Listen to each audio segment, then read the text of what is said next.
E como nós falamos hoje de manhã, nós falamos sobre sucesso. Depois você pode rever essa mensagem nos nossos canais. Nós vimos que sucesso não é igual para qualquer um. O meu sucesso não significa o seu sucesso, não significa o caminho que você deve andar. Porque para cada um de nós, Deus tem uma missão, Deus tem um propósito. O seu sucesso muitas vezes é diferente do outro. E por isso é muito importante você saber para onde você está indo. Qual a sua direção, qual que é a missão de Deus para a sua vida, meu irmão. E para vivermos esta missão, precisamos de coragem e de fé. E o texto base que nós temos usado nessa campanha é 2 Timóteo, capítulo 1, verso 7. Você já decorou esse texto? Ele diz assim: porque Deus não nos tem dado um espírito de covardia, mas de, vamos juntos? De poder, de amor e de moderação. Para você decorar. Porque Deus...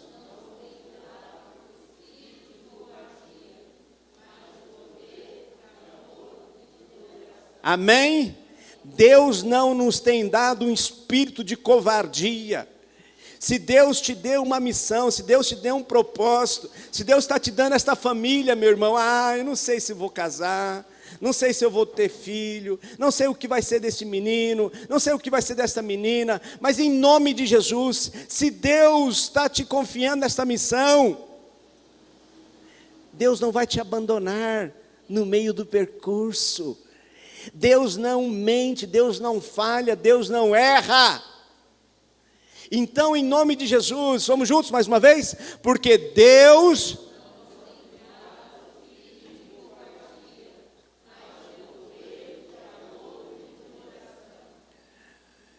Que em nome de Jesus, que você não venha temer as coisas da vida.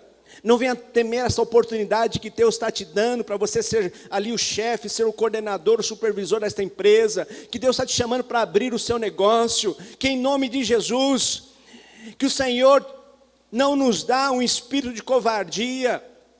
Não é o tempo da igreja ficar amedrontada diante dessa pandemia.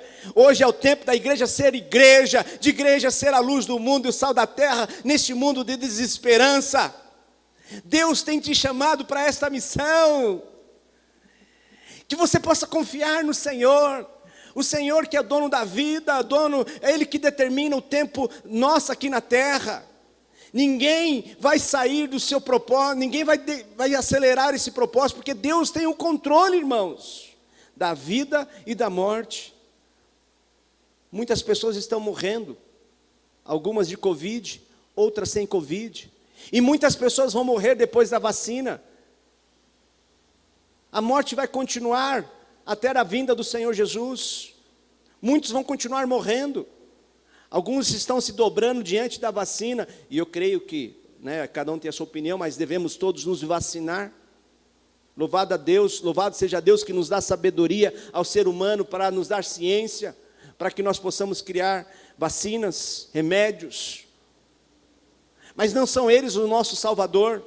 Não é a vacina que vai nos salvar, porque depois que você tomar a vacina, daqui a alguns anos, muitos de vocês não vão estar mais aqui. E você vai ter tomado a vacina. Aí, pastor, não vou sair mais de casa, então. Muitos estão morrendo dentro de casa. Muitos estão falecendo dentro de casa também. É claro que isso não estou dizendo para ninguém ser imprudente. Amém? Viver com prudência, usar a máscara, manter o distanciamento, usar álcool em gel, viver com prudência. Então, o exemplo de hoje, que nós vamos ver, um exemplo de Daniel. Nós já vimos o exemplo de Timóteo na semana passada, vimos de Josué, e hoje pela manhã sobre Jeremias, e nesta noite sobre Daniel. Certo pregador falando sobre Daniel, ele disse que Daniel foi alguém conhecido na terra, temido no inferno e amado nos céus. Este foi Daniel, conhecido na terra, temido no inferno e amado nos céus. Daniel, ao olhar para Daniel, veja alguém aqui que pegou os limões que a vida nos oferece, porque a vida não é fácil, irmão. A vida não é um conto de fada. A Disney tem filmes maravilhosos, com finais felizes, lindos, maravilhosos. Mas não é assim, não é amor assim para a vida inteira. A vida não é fácil, viver em casamento não é fácil, ter filhos não é fácil. Trabalhar não é um trabalho muitas vezes duro. A vida não é um conto de fadas. Muitas vezes ela nos permite, como aqui para Daniel, vários limões, várias situações de dor. E Daniel nos dá um exemplo de alguém que pegou esses limões que a vida nos proporciona e fez uma grande limonada. Mesmo diante das tragédias e infortúnios que Daniel sofreu, ele foi alguém que viveu o poder de transformar. E ao final dessa mensagem, meu desejo e espero que o Espírito Santo possa abrir os seus olhos, que não é o seu sofrimento aquilo que define quem você é. Não é esse momento, essa circunstância que você está vivendo que vai definir quem você é. Ou aquilo que as pessoas falam de você, que lhe define. Pois em Deus há poder para você transformar esses limões em uma grande limonada. O nome Daniel significa Deus é meu juiz. Daniel, ainda jovem, provavelmente na sua adolescência, ainda jovem, muito jovem, foi tirado da sua família, foi tirado da sua casa. Bem provável que Daniel fosse da parte nobre de Jerusalém, e ele foi levado ali para uma terra distante, longe dos seus pais. Parece que ele teve ainda alegria, Deus permitiu que alguns amigos fossem com ele, mas longe do seu convívio do dia a dia. E chegou numa terra distante, uma terra de aproximadamente 1000 quilômetros de distância, aproximadamente no ano 605 a.C. E nós percebemos que Daniel, ainda na sua tenra idade, ainda antes de ser levado, e depois ali na região da Babilônica, Daniel foi alguém que não desperdiçou as oportunidades que a vida lhe oferecia. E o primeiro ponto dessa mensagem, para você ser uma pessoa que vive o poder de transformar, meus irmãos, nós não podemos perder as oportunidades que Deus nos dá. Há um ditado muito conhecido, que diz que tem 3 coisas que não voltam mais. A palavra que nós dizemos, que às vezes dá vontade de engolir, não é assim? Às vezes dizemos coisas que não deveríamos dizer para a pessoa amada, para a pessoa querida, e aí dá vontade de engolir aquelas palavras de volta, não dá mais, já foi dito. A outra é a flecha lançada, não é? Hoje nós podemos contextualizar isso, a bala atirada, quando se atira ali aquela bala, não dá mais para pegar aquela cápsula e trazer de volta para o revólver, ela já foi lançada, e aí pode matar, pode ferir, pode machucar. E a oportunidade perdida. Tem oportunidades na nossa vida que não voltam mais. Não voltam mais. Por isso que nós temos que ser pessoas sensatas. Aproveitar cada oportunidade da vida. Viver intensamente a cada dia, sem desperdiçar o nosso tempo. A cada dia buscando crescer, cada dia conhecer mais a Deus, cada dia nos aperfeiçoar, a cada dia sermos melhores. Porque Deus te chama para ser a luz do mundo e o sal da terra. Deus te chama para você brilhar. Deus te chama para você a cada dia viver nesta terra uma vida abundante. Amém? E para vivermos isso não podemos perder as oportunidades, meus irmãos. Porque muitas delas não voltam mais. Leandro Carnal, um professor, filósofo, não concordo com muitas coisas que ele diz, mas ele tem certa entrevista, ele disse que nas universidades que ele deu aula, muitos jovens chegaram ali com um futuro brilhante pelas costas. Muitos jovens tiveram um futuro brilhante pelas costas.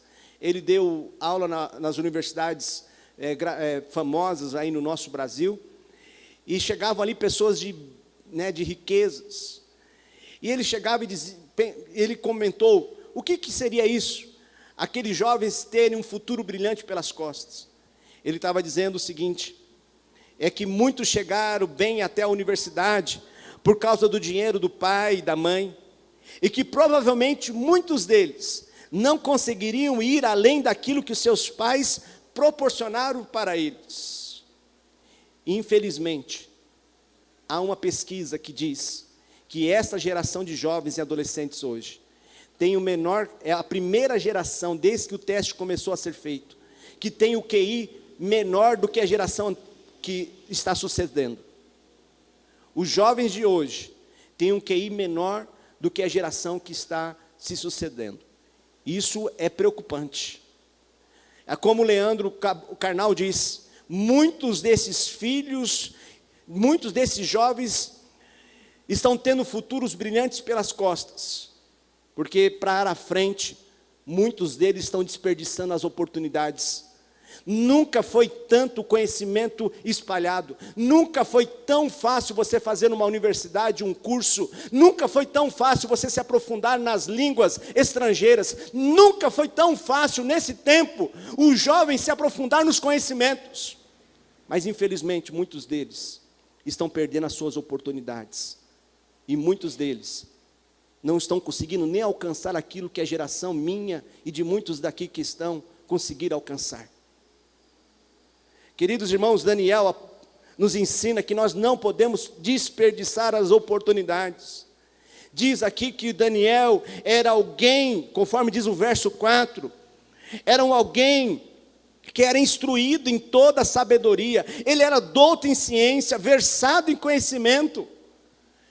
Na sua adolescência, era um jovem, um adolescente. Provérbios capítulo 1, verso 7, diz assim para nós: o temor, vamos juntos? O temor, vamos juntos? O temor do Senhor é o princípio do saber, mas os loucos desprezam a sabedoria e o ensino. Talvez o motivo de qual essa geração não tem se aprofundado, não tem buscado crescer, é porque está faltando o temor de Deus a esta geração. Estão que nem loucos, apreciando as coisas do mundo, apreciando mais o mundo do que as coisas de Deus. E eu sinto que muitas vezes a igreja é responsável por isso. Porque aonde é esses jovens, essas crianças vão aprender a temer a Deus? Na sua família, na sua casa e na igreja. Muitos deles têm vindo na igreja, mas não têm aprendido a palavra de Deus. Muitos vêm para estar com a turma, para brincar, para dançar, para curtir, mas não estão se aprofundando na palavra de Deus. Se tem algo que nossa igreja não pode deixar, não podemos abandonar, é o ensino da palavra de Deus, porque através da palavra do Senhor é que nós aprendemos a temer a Deus. Precisamos ensinar essa nova geração. Não podemos perder essa oportunidade, que cada criança, que cada pessoa possa entrar aqui e aprender da palavra de Deus.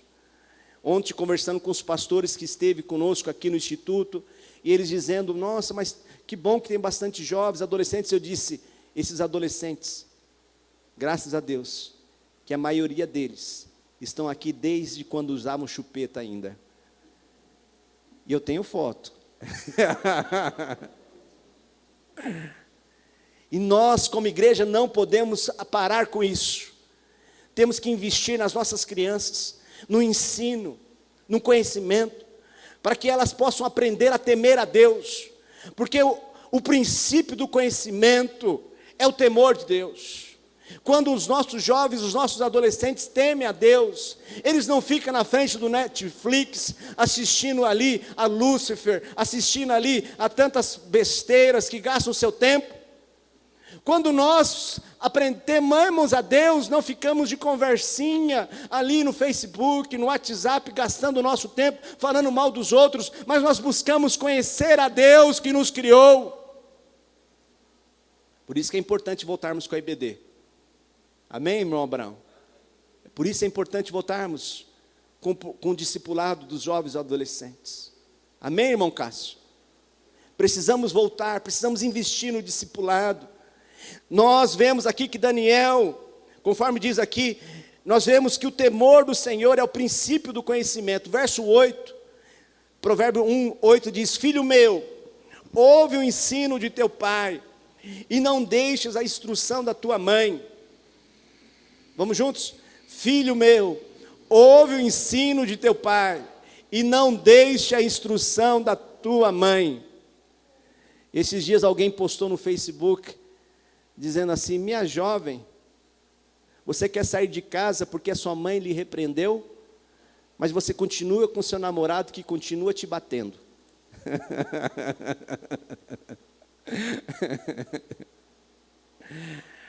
Filho meu, não desperdice, não abandone o ensino do teu pai e da tua mãe. Se eles estão falando é porque eles viveram mais do que você. Amém? Se eles estão falando é porque eles têm uma experiência e precisa ser levado em conta. Filhos, respeite os seus pais, ouçam os seus pais, ouça a sabedoria que vem dos seus pais. Por mais que você ache o seu pai um quadrado, por mais que você ache a sua mãe uma careta, por mais que você ache que eles estão desatualizados, não abandone o conhecimento dos seus pais. Diz o verso de número 9, olha só por quê. Porque serão 1:9 ainda. Porque serão diademas de graça para a tua cabeça e colares para o teu pescoço. Verso 10. Filho meu, se os pecadores querem seduzir-te, não o consintas. Não consintas. Aqui é uma grande lição. Você jovem, isso aplica para nós adultos também. Você não precisa ser Maria, desculpe aquelas que chamam-se Maria aqui. Você não precisa ser Maria para ir com todo mundo, Maria que vai com as outras. Você também não é piolho para estar na cabeça dos outros. Para Deus tem um propósito para a sua vida. E essa missão é sua e não é de mais ninguém. Não fique vivendo os sonhos dos outros. Busque compreender qual que é a boa, perfeita e agradável vontade de Deus sobre a sua vida. E se esses pecadores vierem te seduzir, e infelizmente, muitas vezes eles entram também na igreja, e amém que muitos deles se convertem e se tornam homens santos e mulheres santas. Mas muitas vezes esses pecadores chegam e querem seduzir-te, aqueles que estão na igreja, a levar um caminho de morte, um caminho de destruição. Meu jovem, minha jovem, você sabe quem você é. Você sabe em quem você é. Você sabe o que você tem que fazer. Não desperdice o conhecimento que vem da palavra de Deus. Porque Provérbios de número 10, verso 1 diz assim: o filho sabe, agora, Provérbios 10, verso 1 diz: o filho, vamos juntos? O filho sábio alegra seu pai, mas o filho... Quero perguntar para você: você tem sido um filho que tem trago alegria para o seu pai e para a sua mãe? Ou tem sido um filho tolo? Daniel foi alguém que não desperdiçou as oportunidades. Não foi alguém que ficou dormindo até tarde na sua cama, enquanto poderia fazer as coisas, buscar conhecimento e se aperfeiçoar. Meu jovem, minha jovem, meu lindo, minha linda. Isso aí é de outro pregador, né? Seja fiel a Deus. Ame a palavra do Senhor.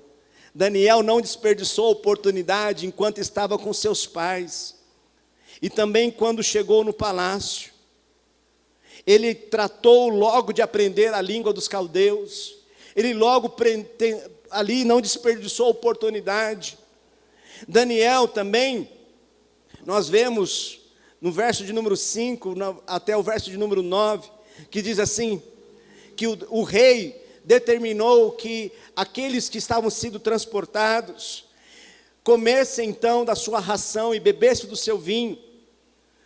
O chefe dos eunucos mudou o nome de Daniel para Beltesazar, de Ananias para Sadraque, a Misael, a Mesaque e Azarias de Abininego. Verso número 8 diz assim: resolveu Daniel firmemente não contaminar-se com as finas iguarias do rei, nem com o vinho que ele bebia.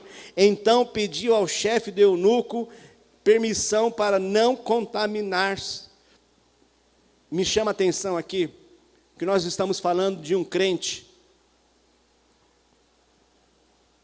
Não é de um homem de 50 anos, não é um homem de 40 anos, mas de um adolescente, que decidiu não se contaminar. De um jovem que decidiu dizer não para aquelas iguarias que o mundo estava oferecendo. Aí talvez você pode dizer assim, mas, pastor, Daniel foi assim porque teve pais que eram presentes em sua vida. E lhe proporcionou estudar e o disciplinou a isso. Sem sombra de dúvidas que provavelmente isso pode ter ajudado e muito a Daniel. Pais que estão ali ajudando e dedicando na disciplina dos seus filhos. Vocês sabem que eu sou professor também da escola pública. E eu vejo que geralmente os filhos que se desenvolvem, não é porque eles são mais inteligentes, é porque os seus pais estão sempre preocupados com a educação e ajudando eles no conhecimento. Provavelmente sim, talvez sim, mas sem sombra de dúvida, que provavelmente ele na sua adolescência, ele também ali foi tirado a presença dos seus pais. E mesmo sem ter pais presentes, sem os seus pais estarem vendo, Daniel manteve a sua integridade, manteve a sua santidade, mesmo longe dos olhos dos seus pais. E agora eu quero fazer uma pergunta para você. Quem é você quando seus pais não estão te vendo? Quem é você quando o seu cônjuge não está lhe vendo? Quem é você quando você não está aqui na igreja, quando ninguém está vendo? Quem é você quando você está ali naquele seu quarto sozinho? Quem é você? Daniel nos dá uma grande lição que homens e mulheres que têm o poder para transformar, eles não mudam a sua integridade, a sua santidade, independente do lugar aonde eles estão ou com quem eles estão. Daniel nos ensina que alguém que recebe o poder de transformar é alguém que mantém a sua integridade, a sua santidade, mesmo quando as pessoas que ele prestava contas não estão vendo. Em 1 Tessalonicenses, capítulo 4, Paulo nos deixa uma grande lição, meus irmãos. Ele diz assim, olha qual é a vontade de Deus para a vida do cristão. Verso de número 3. Pois esta é a vontade de Deus, a vossa santificação, e que vos abstenhais da prostituição, que cada um de vós saiba possuir o próprio corpo em santificação e honra, não com desejo de lascívia, como os gentios que não conhecem a Deus, e que nesta matéria ninguém ofenda, nem defraude a seu irmão, porque o Senhor contra todas essas coisas, como antes nós vos avisamos e testificamos claramente, é o vingador, porquanto Deus não vos chamou. Deus não vos chamou para a impureza, e sim para a santificação. De sorte, quem rejeita estas coisas, não rejeita o homem, e sim a Deus, que também vos dá o Espírito Santo. Deus, a vontade de Deus para a sua vida, é que você viva uma vida santa, uma vida reta, uma vida abundante. E para viver essa vida santa, você tem que ser santo em todos os lugares, independente de onde você está, com quem você está. E para viver dessa forma, nós temos que temer a Deus, amar a Deus e viver uma vida de cristão corretamente, uma vida piedosa, adequadamente. Por isso que é importante você a cada dia aprender mais de Deus, a cada dia aprender a mais a viver uma vida que agrada a Deus. A vontade de Deus para a sua vida é que você se afaste da prostituição. A vontade de Deus para a sua vida é que você viva o seu corpo em santidade e honra a Deus. Você não precisa aceitar tudo que o mundo lhe oferece, meu irmão. Daniel nos dá essa grande lição. Você não precisa aceitar todos os convites. Você não precisa aceitar tudo aquilo que as pessoas estão te dando. Aprenda a dizer não. Você não precisa se relacionar com todas as pessoas que vão atrás de você.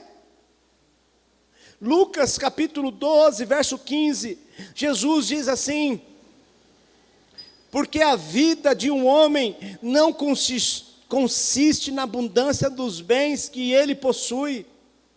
Você não é a roupa que você veste, você não é o carro que você dirige, você não é a casa que você mora. Isso não define quem nós somos. Por mais que o mundo diga, tente mostrar isso ao contrário. Esse é um grande paradigma que o mundo tenta implementar na sua mente, no seu coração, e passa uma propaganda de um relógio e diz: você só vai ser feliz se você ter esse relógio, você só vai ser bem se você tiver esse celular, se você só vai ser bem se você dirigir este carro. Não! Você pode ser feliz sendo aquela pessoa que Deus sonhou para você ser, que Deus planejou para você ser, e isso é suficiente. Suficiente para sermos felizes. Pois quando encontramos a Jesus, encontramos o nosso propósito de vida, encontramos a paz e sabemos para onde nós estamos indo. Parece que Daniel seguiu aquele provérbio, o provérbio capítulo 23, que diz assim: quando te assentares a comer com o governador, atenta bem para aquele que está diante de ti. Mete uma faca à tua garganta, se é homens glutão. Alguns vão dizer que esse texto dá base para a cirurgia bariátrica. Não sei lhe afirmar se isso é verdade. Mas o fato é o seguinte: você precisa se controlar. Nem tudo aquilo que os seus olhos desejam, meu irmão, é aceitável, vai lhe fazer bem. Se você comer desta carne, se comer muito dessa gordura, se você tomar muito desse refrigerante, um dia a conta vai chegar. Se você ficar muito vendo essas coisas aí da internet, conversando com essas pessoas, um dia o seu coração vai estar tão contaminado que você vai ser igual a eles. Então você não precisa aceitar toda a comida que está sendo oferecida para você. Aprenda a dizer não para os seus olhos, para aquilo que os seus olhos estão enxergando. Você não precisa se relacionar com todas as pessoas. Você não precisa você não precisa agradar a todas as pessoas. Você precisa agradar ao Senhor que te chamou, ao Senhor que te comprou, ao Senhor que te resgatou com o seu sangue precioso lá na cruz. Daniel nos ensina que nós podemos viver sim uma vida de integridade e santidade, independente do lugar aonde nós estamos. E a terceira lição é que Daniel não abandonou a sua igreja, a sua comunidade, o seu pequeno grupo. Permita aqui me fazer uma inferência ao texto e a conjecturar esta amizade que Daniel tinha com seus amigos aqui, com Sadraque, Mesaque e Abednego. Me permita então fazer essa conjectura, que quando Daniel se relacionava com esses amigos ali, ele estava vivendo a igreja, porque a igreja não é apenas o lugar aonde nós estamos. A igreja é onde, quando nós nos reunimos em nome de Jesus, e o Senhor se faz presente naquele lugar. Aqui nós vemos um prototipo da igreja, de um relacionamento de irmãos. Nós vemos no capítulo 1, ou melhor, no capítulo 2, que Nabucodonosor, o grande rei, o imperador, ele teve um sonho, e ele ficou perturbado por causa daquele sonho. E ele chegou e disse: então, eu quero que venham os magos, eu quero que venham os sábios aqui, e me revelam o meu sonho, e falam do significado desse meu sonho. Aí, ele fez que nem alguns irmãozinhos que gostam de interpretar o sonho dos outros, e disse assim: Aí os magos e os sábios disseram assim: me conta o seu sonho que eu interpreto. Aí o rei disse: não, vocês querem me enganar. Se vocês realmente são sábios, eu quero que vocês me dizem qual foi o meu sonho e a interpretação desse sonho. E toda a Babilônia ficou abalada. E o rei disse: se vocês não me revelar o sonho, se você não me disser o que realmente, está acontecendo, verso número 11, aqueles magos vão dizer assim: a coisa que o rei exige é difícil, ninguém há de que possa revelar diante do rei, senão os deuses, e esses não moram com os homens. Este era o pensamento daqueles homens, daqueles magos. Então o rei, verso de número 12, decide matar aqueles sábios, e todos os sábios ficam com medo. Daniel estava entre eles. Daniel, o que Daniel faz? Daniel faz como todo crente faz quando passa por problemas. Ele vai no culto de quarta-feira orar. Ele aparece no culto de oração. Ele se reúne, não é assim? O crente, quando está no sufoco, aparece no culto de oração. Se aquela pessoa chegou no culto de oração, já sabe, aconteceu alguma coisa. E Daniel se reúne no seu pequeno grupo, verso 17 e 18, junto com Sadraque, com Ananias, Misael e Azarias, que é Sadraque, Mesaque e Abednego, e começam a orar, pedindo que Deus revele então esse sonho. E realmente Deus faz isso. Deus vai usar Daniel para revelar qual foi o sonho que o rei teve, sem ele contar, e acima de tudo, interpretar aquele sonho. Verso de número 48, nós vimos que depois de Daniel revelar este sonho, o rei então diz o seguinte: o rei engrandeceu a Daniel, e lhe deu muitos grandes presentes, e o pôs como governador de toda a província da Babilônia, como também o fez chefe supremo de todos os sábios da Babilônia. Olha que interessante o verso 49. Daniel não se esqueceu da sua igreja. Daniel não se esqueceu dos seus irmãos. Daniel não se esqueceu daqueles que estavam com ele naquele momento de angústia, que orou com ele. Nós aprendemos aqui com Daniel que nós nunca devemos abandonar a nossa comunidade, seja no momento de difícil ou no momento de felicidade. Podemos aprender aqui com Daniel uma palavrinha que muitas vezes nós pouco usamos. Aprender com Daniel a gratidão. E reconhecer aqueles que andam conosco, que têm nos ajudado em nosso crescimento. E o verso de número 49 diz assim: a pedido de Daniel, constituiu o rei Sadraque, Mesaque e Abednego sobre os negócios da província da Babilônia. Daniel, porém, permaneceu na corte do rei. Meus irmãos, não sejamos ingratos. Não sejamos ingratos com a igreja que tem orado, ingrato com as pessoas que têm andado conosco no momento de dificuldade. Algumas pessoas, quando começam a sua vida melhorar, às vezes depois de 30 anos, 40 anos de casamento, pensam se divorciar, e não lembra que foi aquela sujeita, aquela mulher, naquele momento que lutou com você, que ajudou a pagar o aluguel, que quantas vezes saía com você para comer aquele meio lanche, quantas vezes dividiu o sorvete ali, lá no shopping, e quantas vezes andaram juntos. Queridos irmãos, não sejamos ingratos, não abandonemos as pessoas que estiveram conosco nos momentos de dificuldades, mas louvamos a Deus. Li um texto na internet muito conhecido, que diz o seguinte: uma das verdades muitas vezes esquecidas é a de que ninguém chega ao pódio sozinho. Ninguém chega ao topo sozinho, meus irmãos. Conheço pessoas que acreditam poder vencer sozinhas.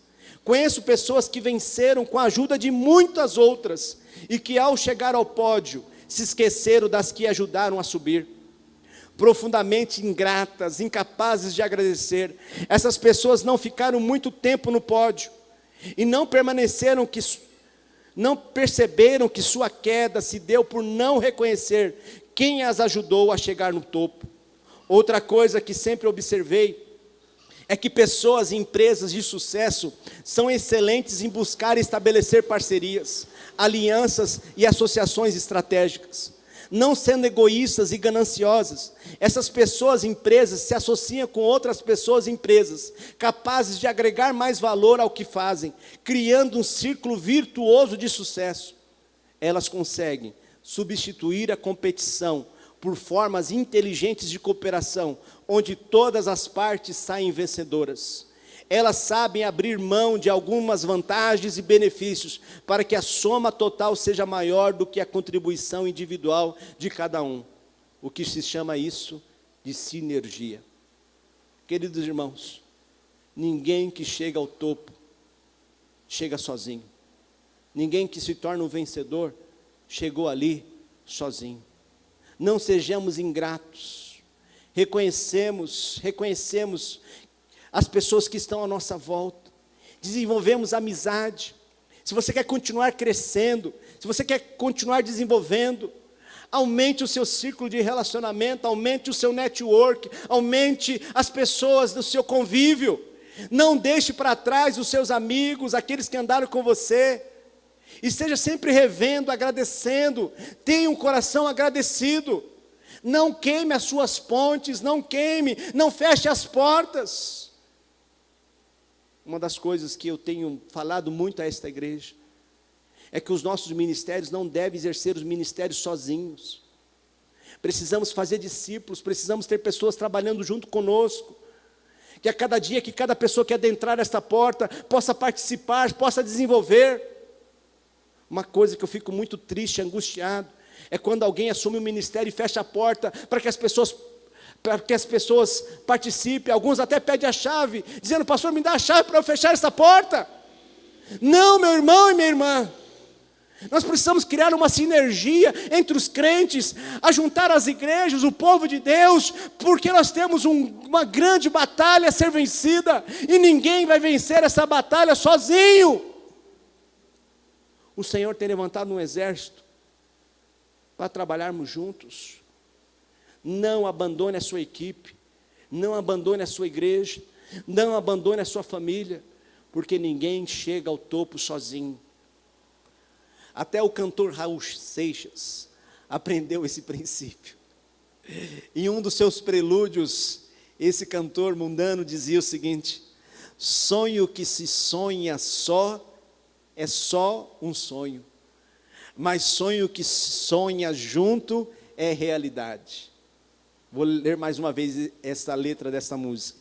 Sonho que se sonha só, é só um sonho, mas sonho que se sonha junto é realidade. Se tem uma coisa que eu tenho aprendido nesses 17 anos de casamento com Thalita, é que o meu sonho é o sonho dela, e juntos sonhamos juntos para a glória de Deus.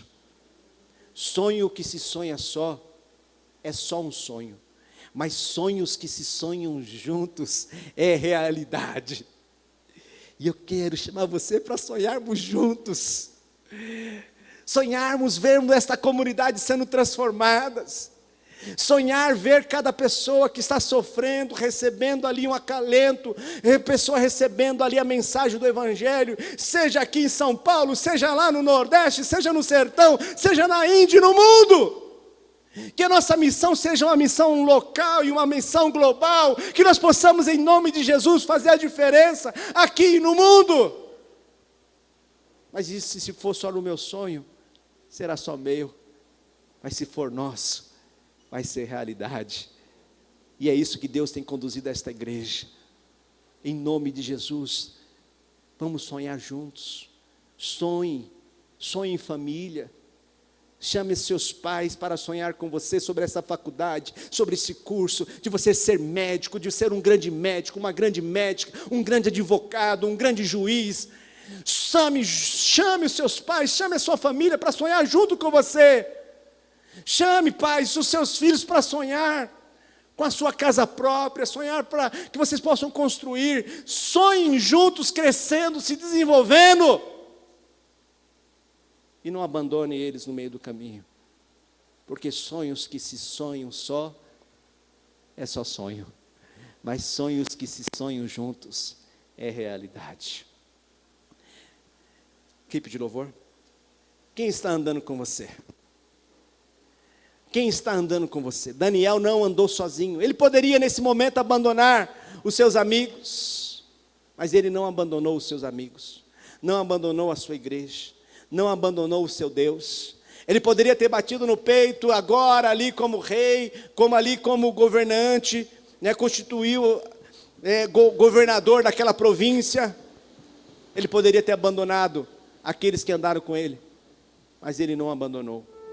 E homens e mulheres que vivem o poder de transformar, são homens e mulheres que têm amigos e amigas, têm relacionamento, tem pessoas que andam junto com elas. Eu quero terminar com essa pergunta para você: quem está andando com você?